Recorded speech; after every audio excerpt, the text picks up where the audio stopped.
The world appears steady at first glance. Light moves slowly across the landscape, not rushing, not hesitating. Wind slides through tall grass and between branches with practiced familiarity bending what has bent 1,000 times before. Insects resume their quiet patterns. Birds call pause and call again as if nothing in this space requires urgency. The land breathes in a rhythm that feels old, rehearsed, dependable. From a distance, nature gives the impression of balance. Nothing looks out of place. Nothing signals alarm. Every movement seems to belong exactly where it is, following rules written long before any single life arrived. The ground holds its shape. Paths remain worn where they have always been worn. Shadows fall where the sun expects them to fall. This is the version of the wild that feels permanent. Here, survival appears orderly. Predators move when the moment is right. Prey responds when danger approaches. Cause follows effect with little deviation. The system does not improvise, it repeats. And because it repeats it, convinces those who watch that it will continue to do so. But this stability is thinner than it looks. Beneath the surface, the wild is not held together by strength alone, but by timing. A fraction of a second too late. A step taken when the wind shifts. A pause where instinct once acted without question. These are small things, almost invisible. Yet they are enough to tilt the balance. The land does not announce these shifts when they begin. A branch sways the same way it always has. The grass still bends under the same breeze. The soundscape remains unchanged. But somewhere within this calm, a pattern prepares to break, not violently, not suddenly, but quietly, through misalignment rather than force. In the wild, most change does not arrive as chaos. It arrives as delay. The environment does not punish immediately. It waits. It allows a moment to pass, unclaimed, a decision to settle unresolved. It lets restraint look like wisdom and caution feel like control. Only later does the cost appear carried forward into the next choice and the one after that. This is how imbalance enters a system that otherwise looks intact. Nothing here suggests conflict yet. There is no chase cutting across the ground, no sudden flight, no sign of struggle. The wild continues its slow, methodical motion, confident in rules that have worked before. And that confidence is precisely the problem, because survival in this world is not guaranteed by strength or experience alone. It depends on alignment between instinct and environment, between timing and opportunity. When those elements drift apart even slightly, the system does not collapse. It adapts. An adaptation, when misdirected, can be just as dangerous as failure. This story begins before anything goes wrong. It begins in the space where everything still looks right, where patterns hold, where the land feels familiar to the creatures that move through it, where no one predator or prey senses that the rhythm is about to shift. There is no villain here, no sudden threat, no obvious mistake, only the suggestion that the rules the wild relies on may no longer align as perfectly as they once did. And when that alignment falters even briefly, the consequences do not announce themselves with noise or spectacle. They unfold slowly through missed moments, altered paths, and choices that feel reasonable until they are no longer reversible. The wild does not demand perfection, but it does not forgive hesitation forever.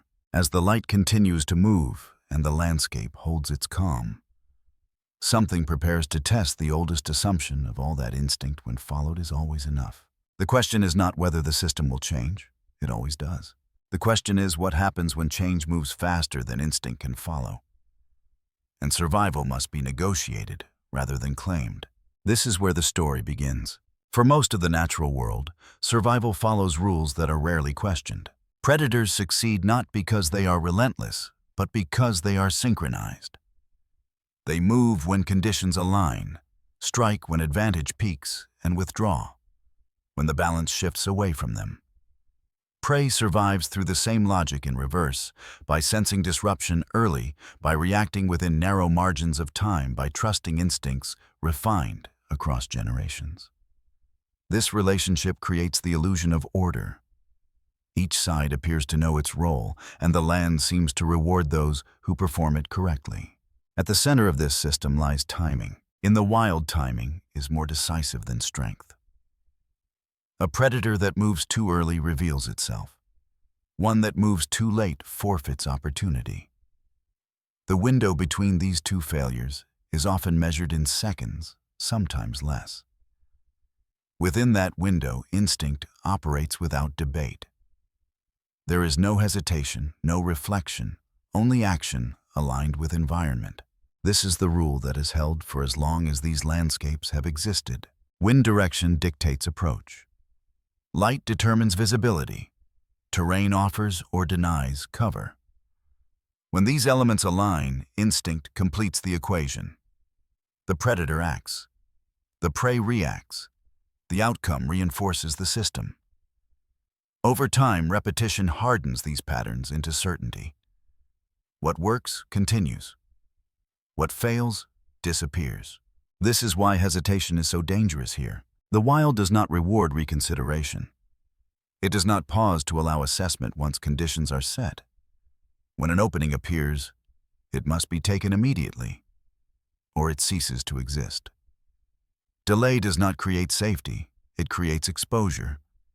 A predator that waits too long risks alerting prey. A prey animal that pauses too long risks being overtaken. In both cases, the cost is absolute.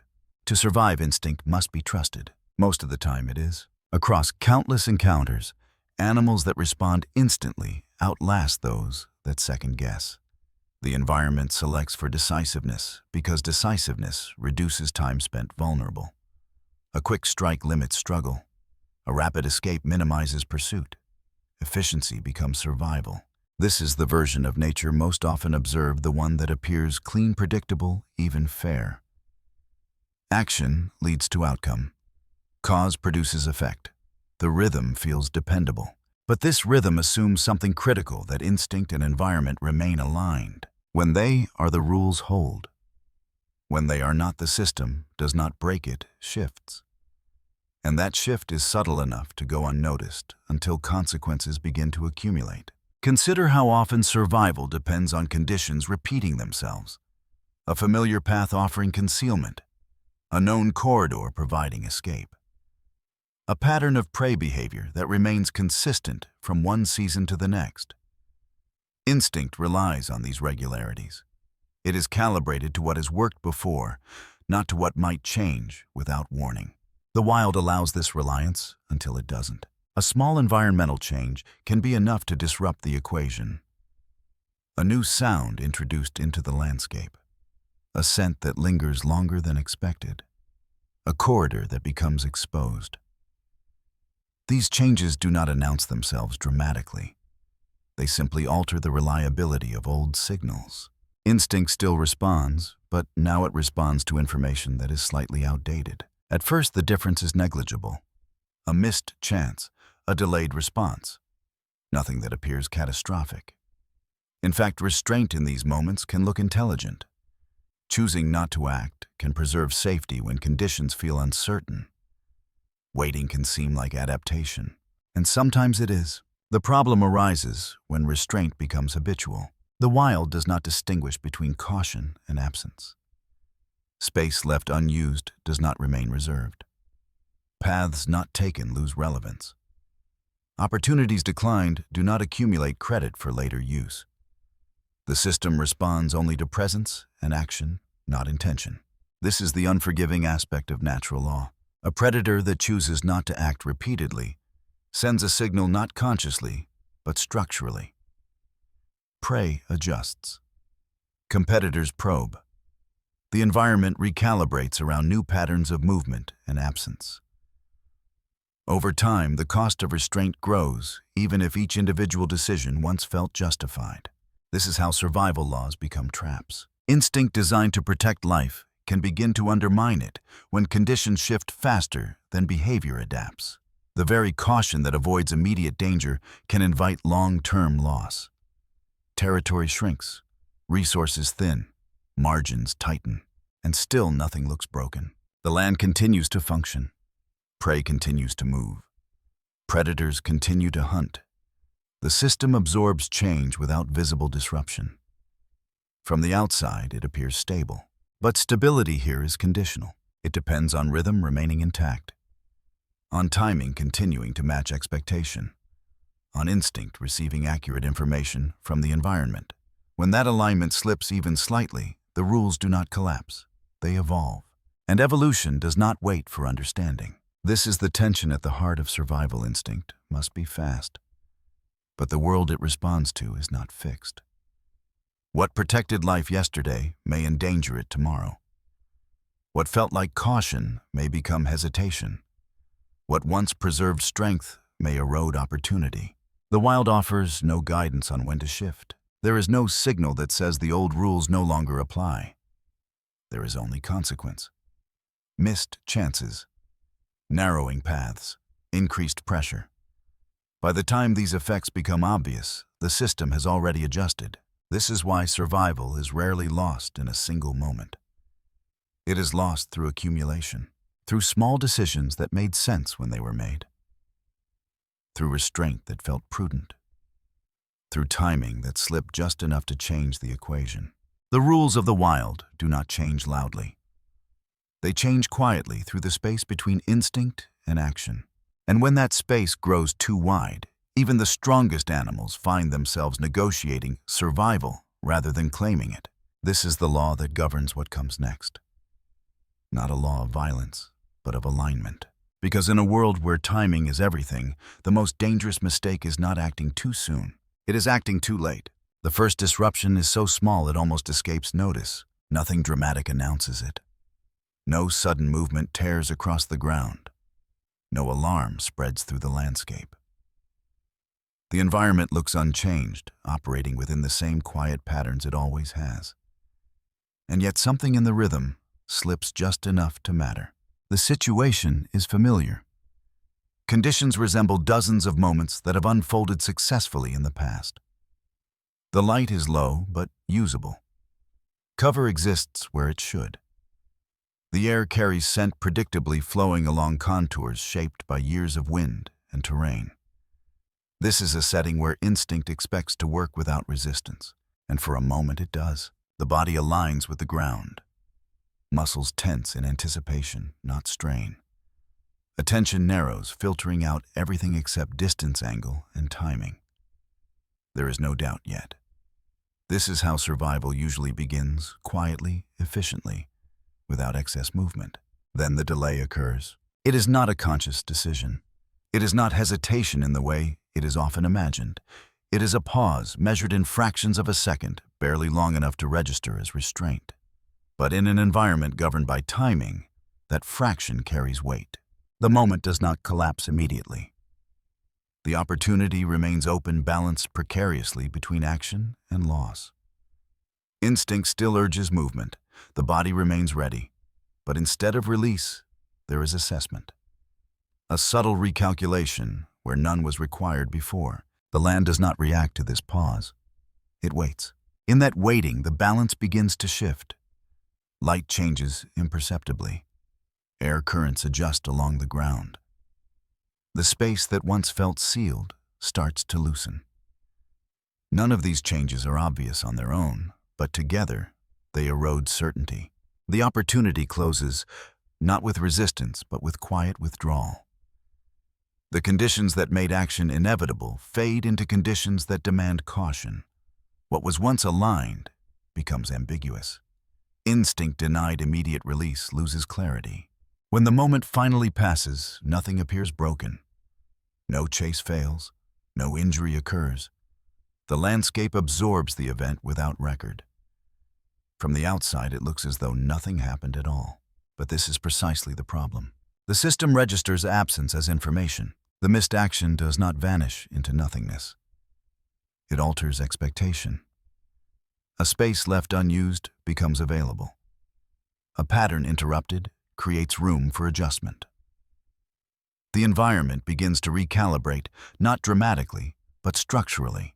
This is the first consequence, and it is subtle enough to be mistaken for insignificance. The next opportunity arrives later, under slightly different conditions. Not worse, not better, just altered. The light is marginally harsher, the wind less stable. The ground offers fewer guarantees. Instinct responds, but with less confidence. Memory begins to layer over impulse, adding friction to what was once automatic. Again, the pause appears. This time it lasts a little longer. The outcome is the same. The opportunity dissolves without conflict. Nothing visibly fails. But the pattern now has repetition.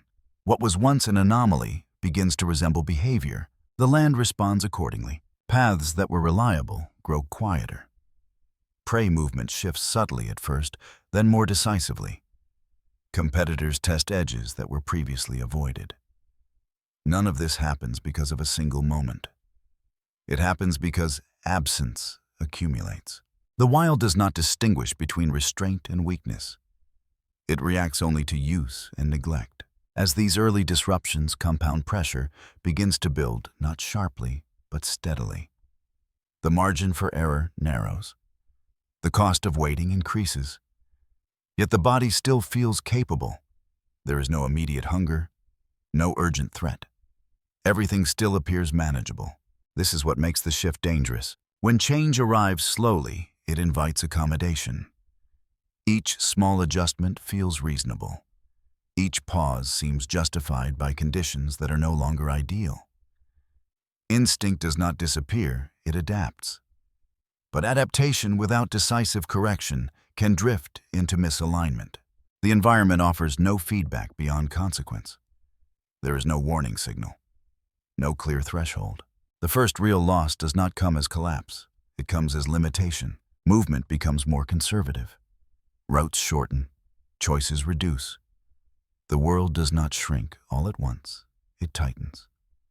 And because the tightening happens gradually, it feels survivable. For now, this is how the first chapter of imbalance unfolds. Not through a dramatic failure, but through the accumulation of moments that did not demand resolution. Moments where acting felt risky and waiting felt safe. The wild allows this for a time, but it is not patient indefinitely. Every system that depends on timing eventually reveals whether adaptation has kept pace with change. And when it has not, the cost does not arrive as punishment. It arrives as pressure. The first disruption did not break survival. It bent it. What follows will determine whether that bend becomes a correction or a fracture. And as the rhythm continues to shift, the environment prepares to test how many moments can pass, unclaimed, before instinct itself becomes outdated. The second disruption does not feel accidental. It unfolds in a setting that is more demanding, where the margin for correction is thinner and the consequences of delay are clearer. The environment has not turned hostile, but it has grown less forgiving. Cover exists, but it is fragmented. The light is harsher, stripping shadows of their depth. The air moves unpredictably, carrying scent in uneven currents that refuse to settle into a reliable pattern. This is a place where instinct must work harder. The situation still appears workable. Not ideal, but acceptable. Survival does not require perfection, only enough alignment to act decisively.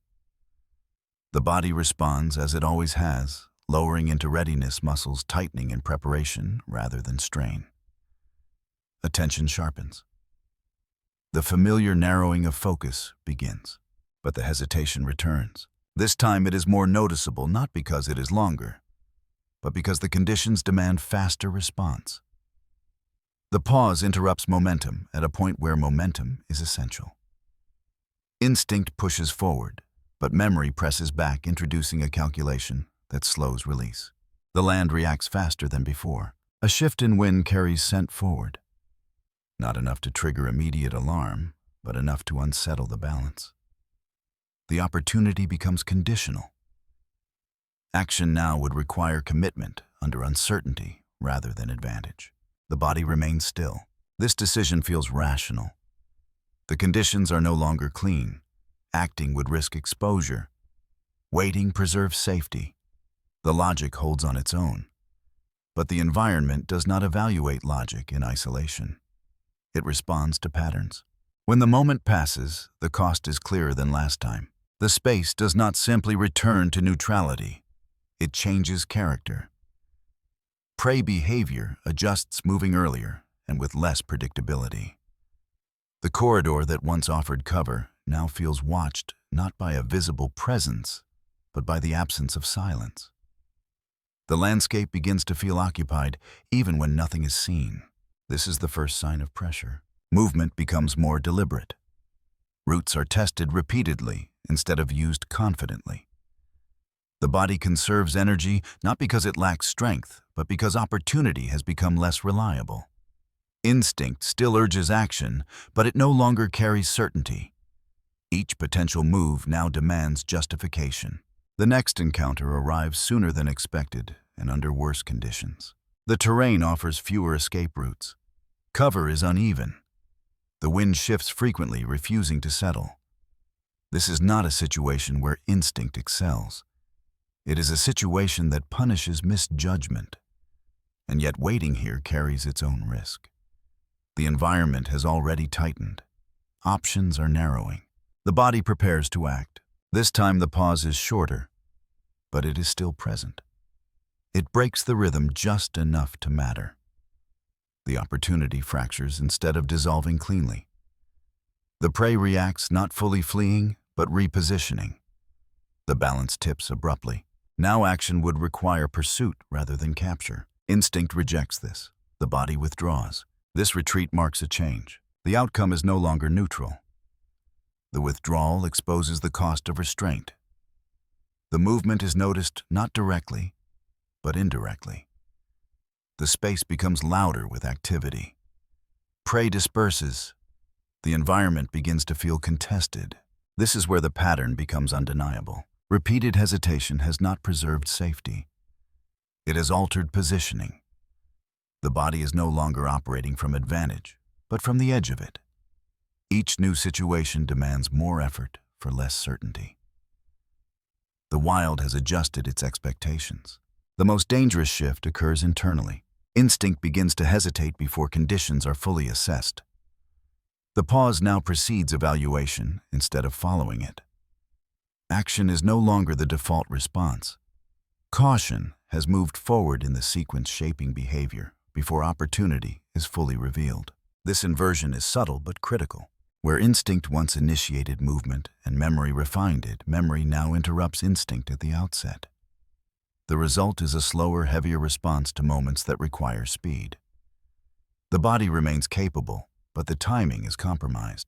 The environment capitalizes on this. Paths that once supported decisive action become unreliable. The landscape offers fewer moments where conditions align perfectly. And because hesitation has become habitual, those moments when they do appear are more likely to be questioned than seized. Pressure accumulates, not as hunger yet, not as exhaustion, but as compression. The usable world shrinks. Safe corridors narrow.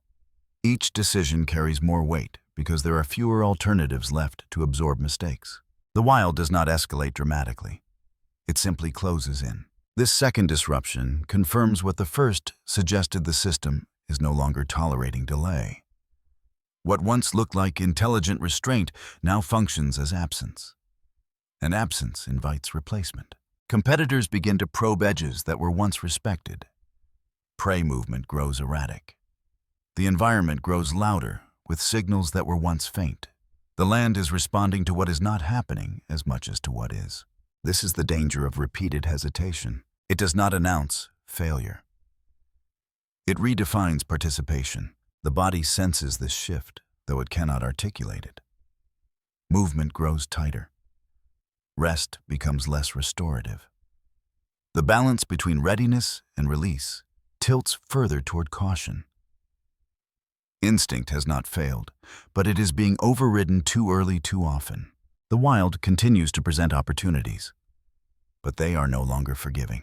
Each missed moment increases the cost of the next. Each withdrawal reinforces a pattern that the environment interprets as availability. Space once held through presence begins to slip through absence. The second disruption does not break survival, but it confirms that survival is no longer automatic.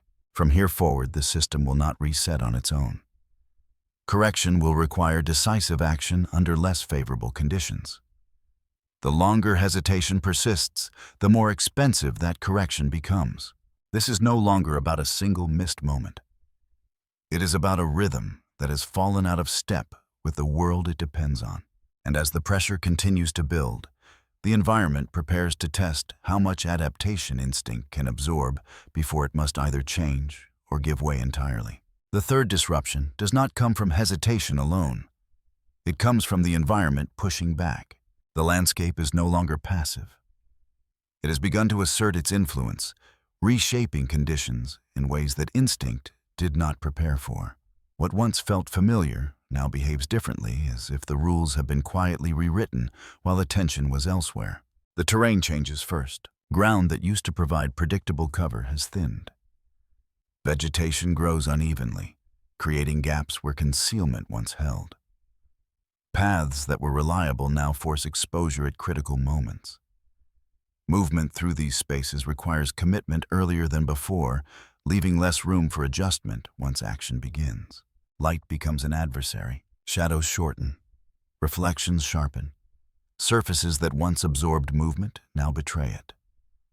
Timing that previously depended on dusk or early morning loses consistency. The window where advantage peaked narrows until it feels almost theoretical, something remembered rather than experienced. Instinct still responds, but it struggles to recognize the cues. The body lowers into readiness out of habit, aligning itself as it always has. Muscles tense, breath steadies, focus tightens. For a moment, the old rhythm resurfaces. This is how survival has always begun. Then the environment intervenes. A sound travels farther than expected. A scent lingers where it should have dispersed. The prey does not behave as predicted. Instead of pausing or drifting into vulnerability, it remains alert, reactive, tuned to a landscape that now carries more noise and more threat than before. The body pauses. This time the pause is not born of memory or restraint. It is forced by uncertainty. Instinct reaches for information that is no longer reliable. Signals conflict. Timing slips. The opportunity fractures. Action now would require improvisation rather than execution. It would demand pursuit instead of capture, exposure instead of control. The body withdraws not because it wants to, but because the conditions no longer support the behavior instinct was designed for. This is the first clear failure of alignment. The wild has not merely tightened, it has changed its posture. Prey movement accelerates, abandoning predictable patterns. Safe corridors dissolve as routes intersect with unfamiliar pressure. Even resting sites feel provisional, offering less insulation from sound and scent. The environment feels crowded, though nothing visible has increased. The system has adapted. Instinct begins to lag behind these changes. It reacts to what the world used to be, not what it has become. Each attempt to engage reveals new inconsistencies, moments where the old rules no longer apply cleanly. The consequences deepen. Movement becomes reactive rather than assertive. The body responds to the environment instead of shaping it. Decisions shorten, focused on avoidance rather than opportunity. Energy is conserved not to prepare for action, but to endure prolonged uncertainty. This shift is costly. Without decisive engagement, resources thin. Not immediately, but steadily.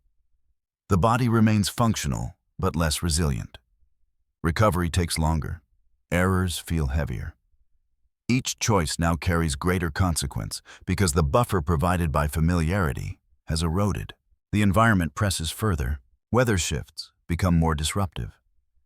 Wind behaves erratically, collapsing scent lines that instinct once trusted. Sound carries unpredictably, amplifying minor movement into potential exposure. These factors do not create danger on their own, but they undermine timing.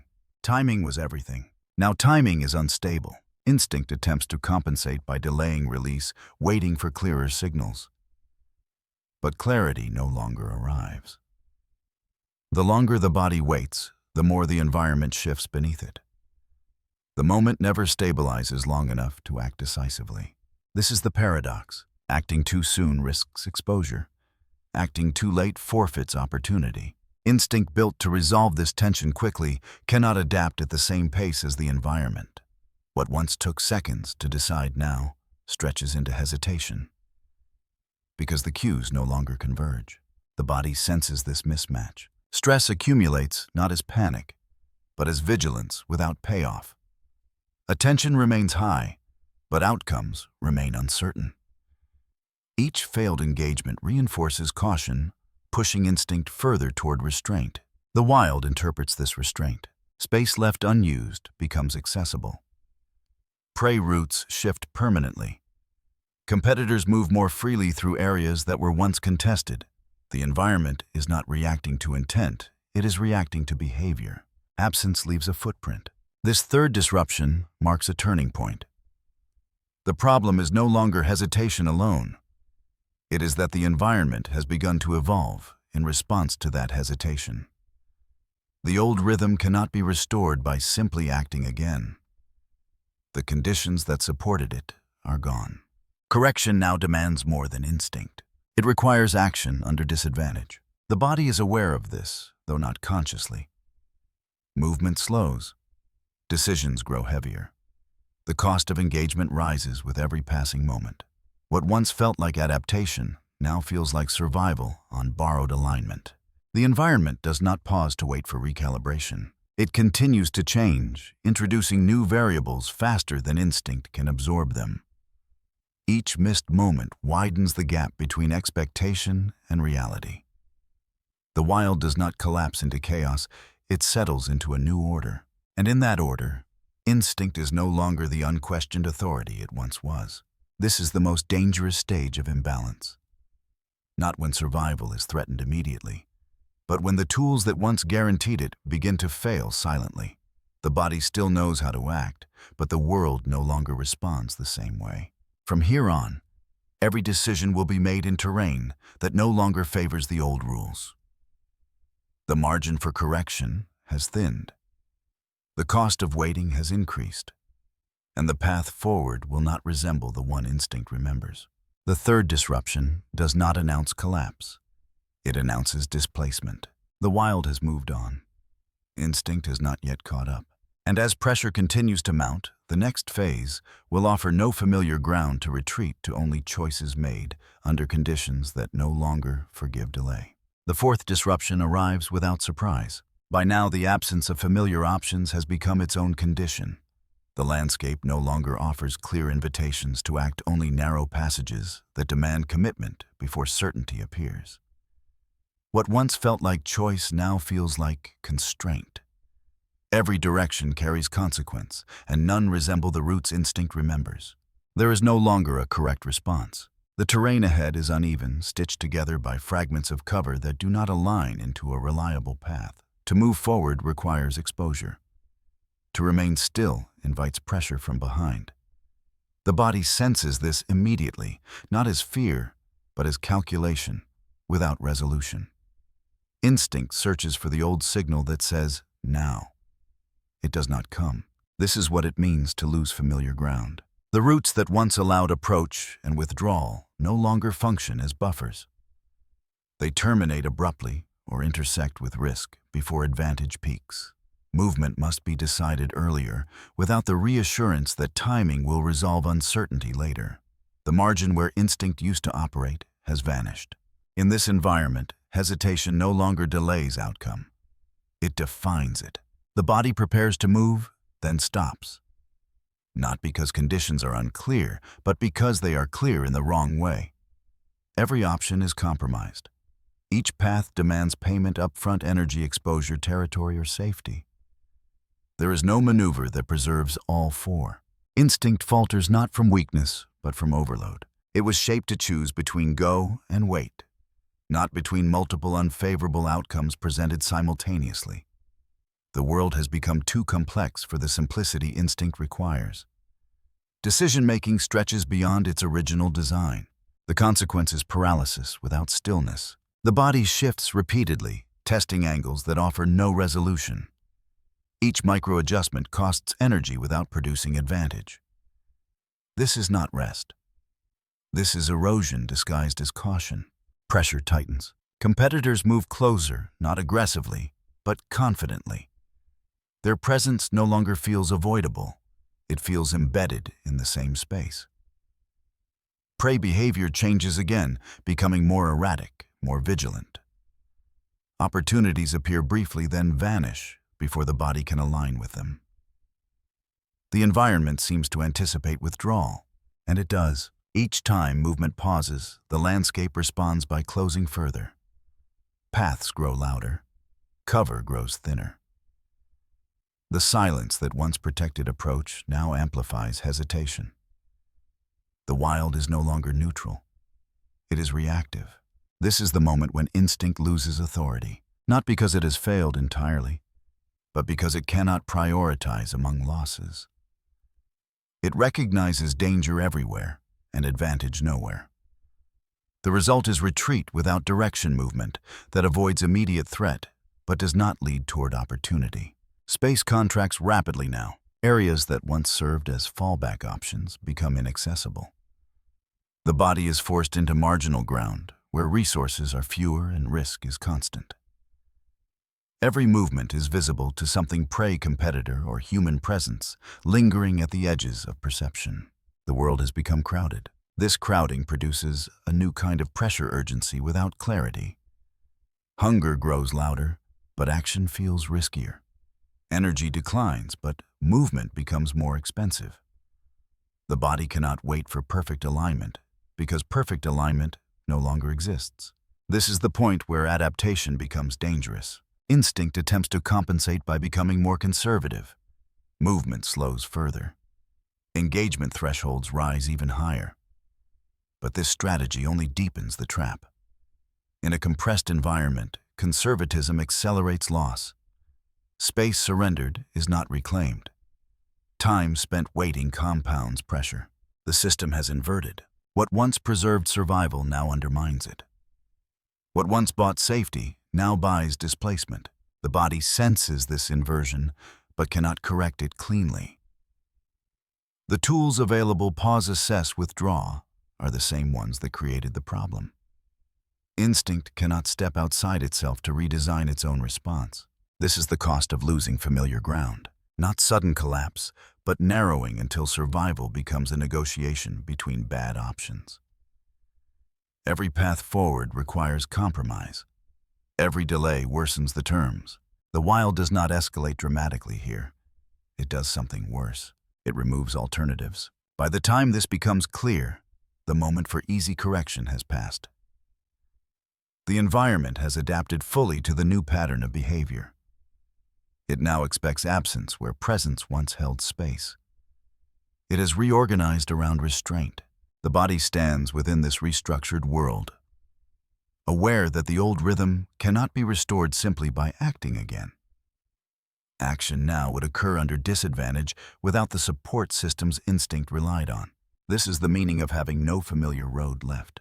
The wild has not become hostile. It has become indifferent. It offers moments, but none without cost. It presents paths, but none that lead cleanly forward.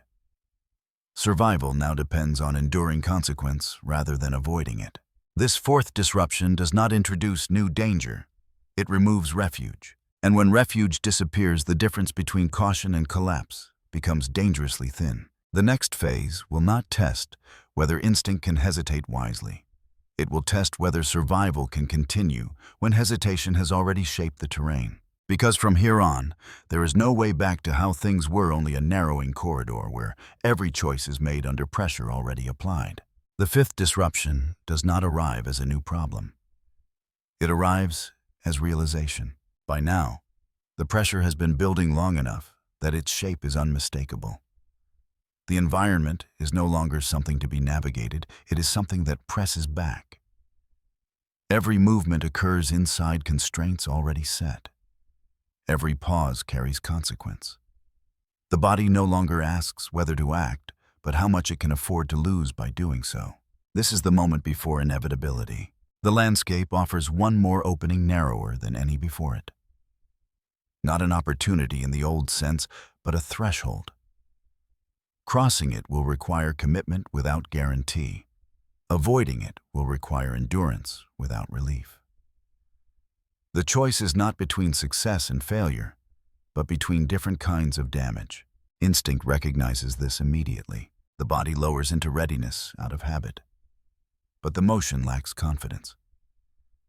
Muscles tense, then release slightly, conserving what remains. Breath slows deliberately. Attention sharpens, yet the focus feels brittle, easily fractured by sound or movement. This is not preparation for dominance. It is preparation for cost. The environment reflects this tension. Wind cuts irregularly through the space-collapsing scent lines as quickly as they form. Sound carries unpredictably, turning minor movement into potential exposure. Cover exists, but it is thin, offering concealment only if timing is exact. There is no buffer here, only precision. Precision, however, demands clarity, and clarity is what the body lacks. Instinct searches for the signal that once unified movement and timing. It does not find it. Instead, it finds fragments, partial cues that point in conflicting directions. Acting on any one of them would require ignoring the others. Waiting would mean watching them dissolve entirely. The margin for neutrality has vanished. This is where the accumulation of restraint reveals its full cost. The body is no longer choosing when to engage. It is choosing when to accept loss. Each second that passes without action increases pressure, not because danger grows louder, but because options continue to erode. The land no longer waits. Prey movement accelerates, abandoning predictable routes. Competitors shift closer, not aggressively, but with confidence born of space unchallenged. Even the silence feels different now, shorter, more fragile, easily broken. The environment behaves as if it expects disruption and prepares accordingly. The body feels this expectation. Muscles ache not from exertion, but from readiness sustained too long without release. Energy drains quietly, siphoned by vigilance that produces no outcome. Hunger sharpens perception, but also urgency, narrowing the tolerance for continued delay. This is the edge, not the dramatic brink of collapse, but the quieter one, where survival becomes unsustainable without decisive change. The body understands this without articulation. There will not be another opportunity that resembles safety. There will not be a return to familiar conditions. What comes next will happen under disadvantage. The opening ahead is still there, but it is shrinking. The longer the body waits, the more that opening transforms from chance into gamble. Acting now would mean committing with incomplete information and reduced margin. Acting later would mean acting at all costs or not acting at all. The body shifts its weight. This movement is subtle, almost imperceptible, but it signals something important. It marks the end of pure restraint. The decision has not been made yet, but the option of continued waiting is slipping away. The system has reached a point where inaction no longer preserves anything. Instinct adjusts accordingly. Focus narrows further, excluding possibilities that once demanded consideration. The body begins to prepare not for an ideal outcome, but for survival through consequence. This is a different kind of readiness, one that accepts loss as part of action rather than a sign of failure. The environment responds instantly. Sound tightens. Air feels heavier, as if holding its breath. Movement anywhere in the space seems louder, closer. The world compresses around the moment, forcing attention inward. There is no escape from decision now. This is not courage. It is necessity. The body has not found clarity. It has found limit. And in that limit, something fundamental shifts. Instinct no longer seeks perfect alignment. It seeks tolerable risk. The criteria for action change, not because the body has grown reckless, but because the environment has removed the conditions under which caution was viable. The opening is still imperfect, but it is the last one that exists. This is the moment where the accumulation of missed chances, narrowed paths, and delayed responses converges. Everything that was avoided now demands payment. Every choice that felt safe before has shaped this constraint. The wild has done what it always does. It has waited for patterns to settle, waited for behavior to repeat.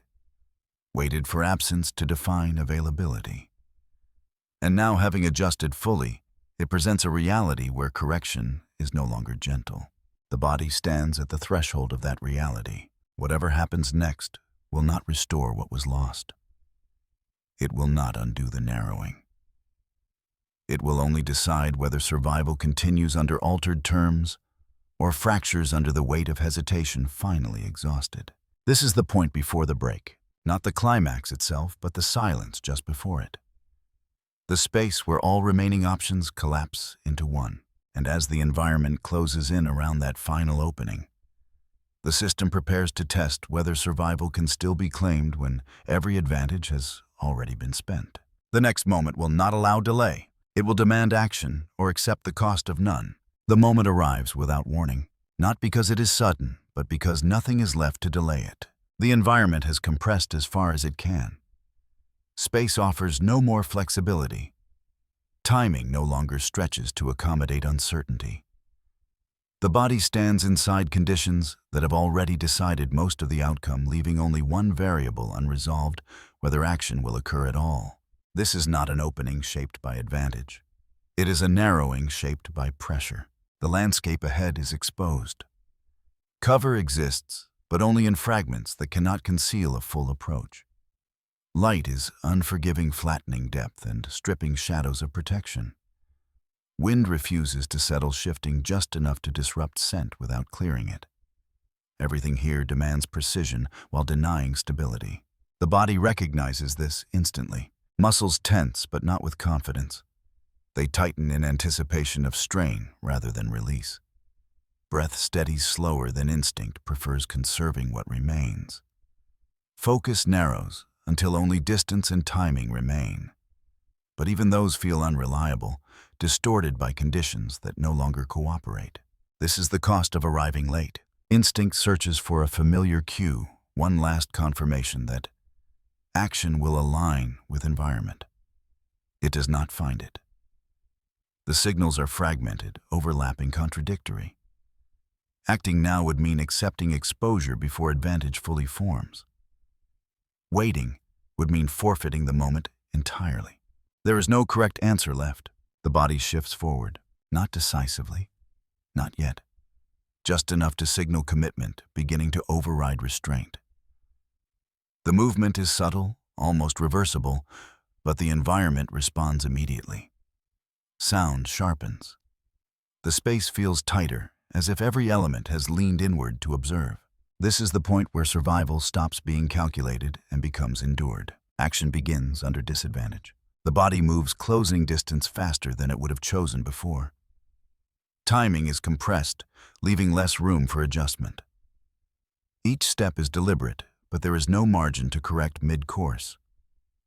Exposure increases with every second, and instinct knows it. This is not how it was meant to work. The environment does not resist violently. It simply refuses to assist. Cover does not align when expected. Wind shifts at the wrong moment. The balance that once carried action forward now feels absent, forcing the body to compensate with effort. Strain appears immediately. Muscles work harder. Breath shortens. The movement costs more than it should, draining energy already stretched thin. The body adjusts instinctively, redistributing weight, altering angle, pushing through resistance that did not exist before. The prey reacts sooner than expected, not with panic, but with readiness shaped by an environment already altered by absence. Movement becomes erratic, not fleeing blindly, but repositioning into space that denies clean pursuit. The window that once allowed decisive capture fractures into fragments. The body commits anyway. There is no retreat left that preserves anything. Withdrawal now would not restore safety, it would accelerate collapse. Instinct understands this at once. The criteria for success have shifted. Survival no longer means efficiency. It means endurance. Contact occurs without elegance. Not a clean resolution, not a decisive turn, but a convergence under pressure. Balance wavers. For a moment, the risk of injury becomes immediate. The body strains to compensate, muscles pulling harder than they were designed to at this stage of depletion. This is where restraint finally reveals its full cost. Had this moment occurred earlier, the outcome would have been cleaner. Had it been avoided entirely, the consequences would have been slower. But here now, under compressed conditions, every action extracts payment immediately. The body holds. Not because conditions favor it, but because letting go would be worse. Instinct no longer seeks dominance. It seeks continuation. Movement slows, becoming more controlled as effort peaks. The environment offers no relief, only resistance. Eventually, the moment resolves, not as victory, not as failure, as survival. The body disengages from immediate danger, carrying the weight of what just occurred. Breath comes heavy now, deeper than before, pulling in air with urgency rather than control. Muscles tremble slightly, releasing tension held too long. The cost is undeniable. The environment does not react further. There is no pursuit, no escalation, no response beyond absorption. The land accepts the outcome without comment, indifferent to effort expended. What mattered was presence, not performance. The body withdraws into what cover remains. Movement is slower now, deliberate in a different way. Joints feel heavier. Energy reserves are thin. Recovery will take time the environment may not grant easily. The moment has passed, but its effects have not. This was not a turning point that restored balance. It was a reckoning. Everything that restraint delayed has been paid in a single exchange. The price was higher than it would have been before, but lower than total collapse. Survival continues, but under altered terms. The body settles into concealment, not to rest fully, but to endure the aftermath. Awareness remains high, though exhaustion presses close behind it. The world feels smaller now, tighter, less forgiving. This is what decisive action looks like when it comes too late. Not heroic, not clean, not redemptive, just sufficient. The environment has not changed its posture. It remains compressed, structured around absence that can no longer be undone. What was lost earlier is not restored by this moment. Space does not reopen. Margins do not return. The body understands this. The action taken did not reset the system. It prevented immediate failure. Nothing more. Survival has been extended, not secured. The next decision will arrive sooner than desired, under conditions no kinder than these. This is the truth the climax reveals. Not that action solves everything, but that delayed action changes the cost of acting forever. What was once a choice becomes a necessity. What was once efficient becomes exhausting. What was once instinctive becomes effortful. The wild does not judge this. It does not reward bravery or punish hesitation. It simply responds to timing. And timing, once lost, cannot be reclaimed at the same price. As the body remains hidden, breathing gradually slows. Muscles begin the long process of recovery, though full restoration is unlikely. The environment continues its quiet motion unchanged in appearance, indifferent to the struggle that just passed through it. The climax has not brought clarity. It has brought consequence. And as the pressure eases just enough to allow continuation, one thing becomes certain: survival from this point forward will not be claimed through instinct alone. It will be carried with effort, with compromise, and with the weight of every moment that came too late. The aftermath does not unfold as relief. It settles as adjustment. After the moment passes, the environment does not soften. It does not open space or return margins that were lost. It simply absorbs what happened and continues forward, carrying the consequences quietly. The body remains within this altered landscape alive, but changed, operating under terms that were set long before the action finally occurred. Recovery begins immediately, but it is incomplete. Muscles loosen slowly, releasing tension in stages rather than all at once. Breath steadies, though it remains deeper than before, pulling air with a quiet urgency. Energy returns unevenly, restoring basic function, but not resilience. The body works, but it does not reset. It remembers the strain. Movement afterward is cautious in a different way, not hesitant, measured. Each step tests weight and balance, not because the ground is unfamiliar, but because the body is no longer buffered by surplus strength. Small miscalculations now feel heavier. Corrections take longer. What was once automatic now requires attention. The environment reflects this change. Space that was briefly contested settles into a new equilibrium. Prey movement resumes, but along adjusted routes. Competitors remain present, no longer probing, but established. The land behaves as if the earlier absence was the true condition and the recent action a temporary disturbance rather than a reclaiming. This is the quiet truth of delayed correction. Action taken late does not restore what restraint surrendered. It prevents collapse, but it does not undo reorganization. The system has already adapted. The moment of engagement becomes part of the past, not a reset point. The body adapts in response. Patterns shift. Routes shorten. Rest becomes lighter, more vigilant. The threshold for engagement rises not out of fear, but necessity. Energy must be preserved more carefully now, because replenishment is less reliable.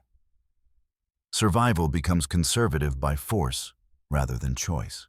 This adaptation carries its own cost. Without broad margins, flexibility decreases. Each decision matters more because there are fewer alternatives left to absorb error.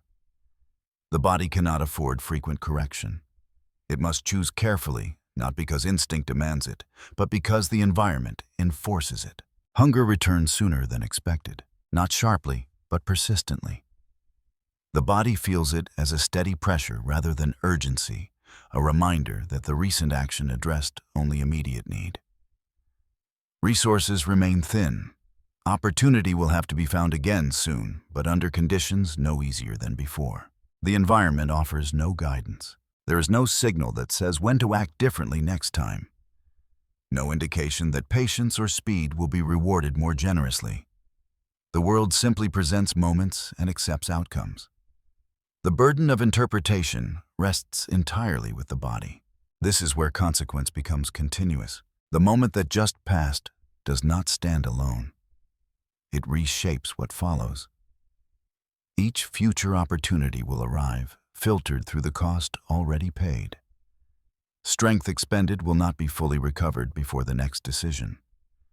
Space conceded will not be easily reclaimed. Survival continues, but it is narrower. The body moves within this narrowness, adjusting posture, timing, and expectation. Instinct remains present, but it has been tempered by memory of strain. Action is no longer assumed to be clean. Engagement is approached with awareness of consequence, rather than confidence in outcome.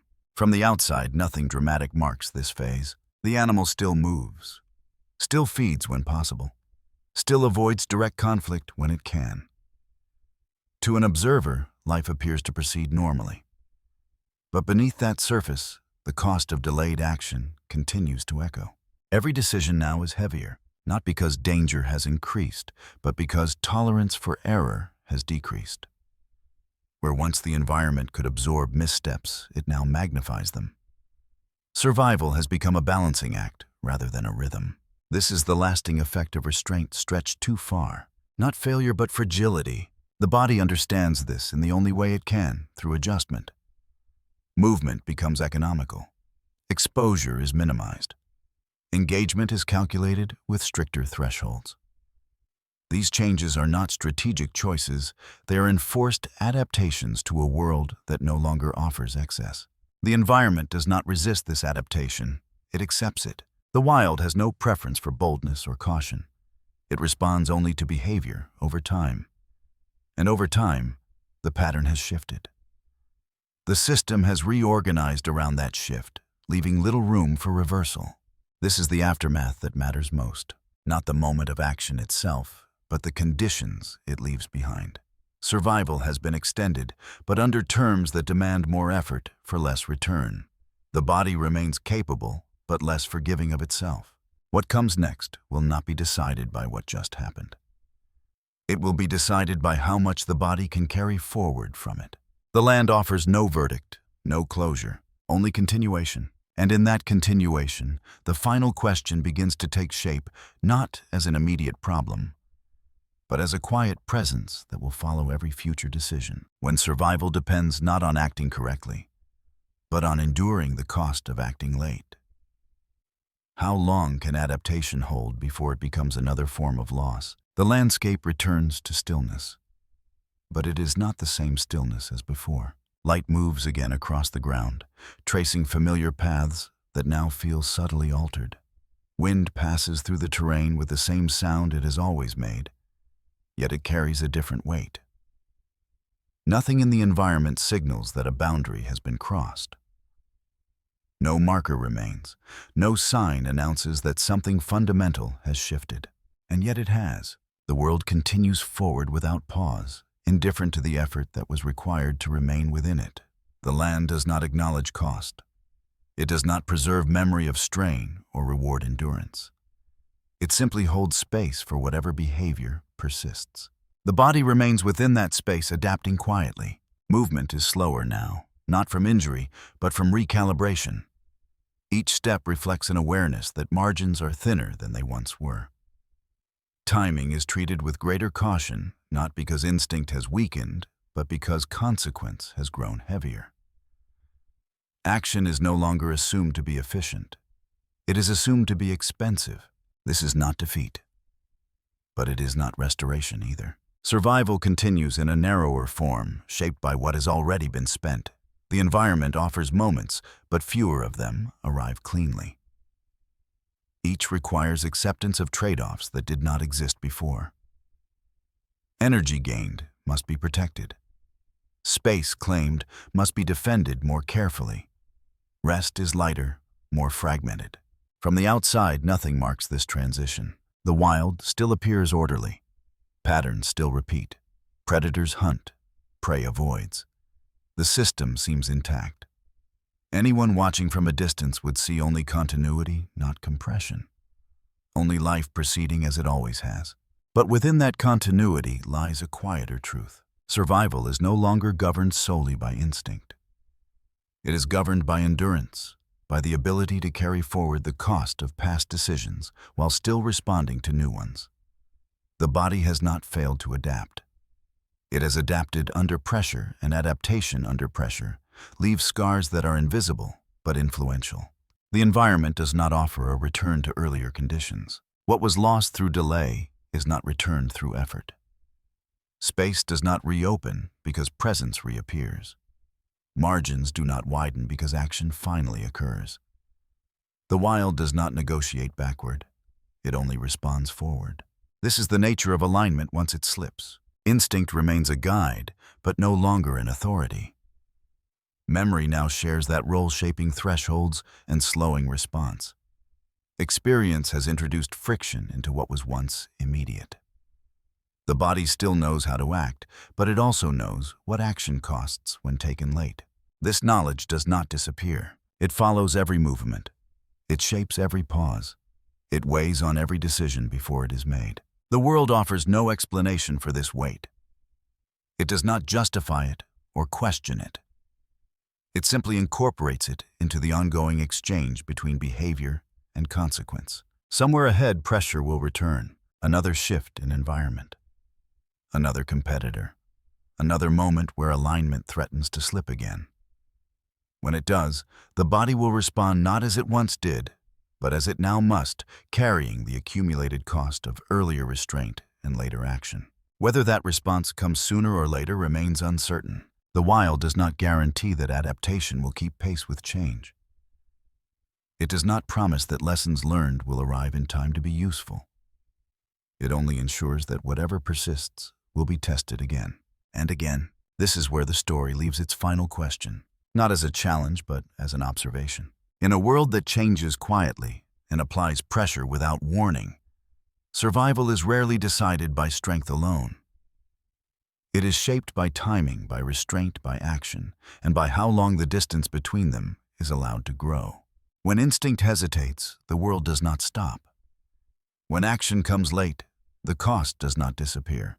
So the question remains unresolved and unavoidable. In the long arc of survival, is endurance measured by the moments we seize, or by how much we can carry when those moments arrive too late? The land does not answer. It simply continues.